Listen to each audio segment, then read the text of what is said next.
Washington, U.S. Defense Secretary Jim Mattis said on Friday that he expected to see a larger U.S. civilian presence in Syria, including contractors and diplomats, as the fight against Islamic State militants nears its end and the focus turns toward rebuilding and ensuring the militants do not return. The United States has about 2,000 troops in Syria fighting Islamic State. Mattis' comments are likely to anger Syrian President Bashar al-Assad, who has previously called U.S. troops illegal invader forces.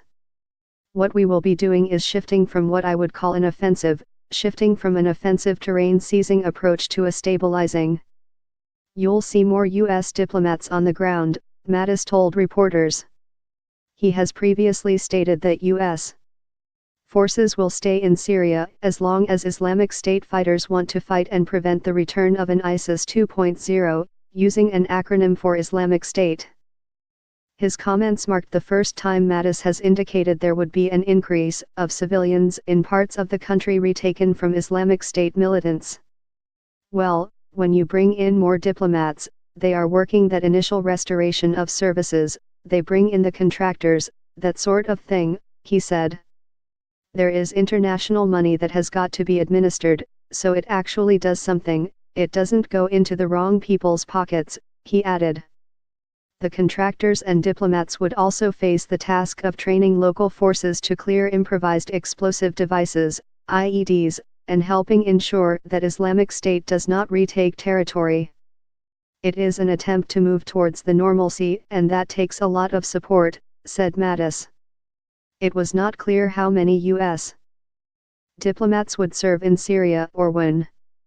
The United States has suspended diplomatic relations with Syria due to the civil war. Assad's forces, helped by Russian air power and Iran-backed militias, have managed to re-establish control over most of Syria over the past 2 years. The U.S.-led coalition battling Islamic State in Syria has repeatedly said it does not seek to fight Assad's forces, though Washington wants the president to step down.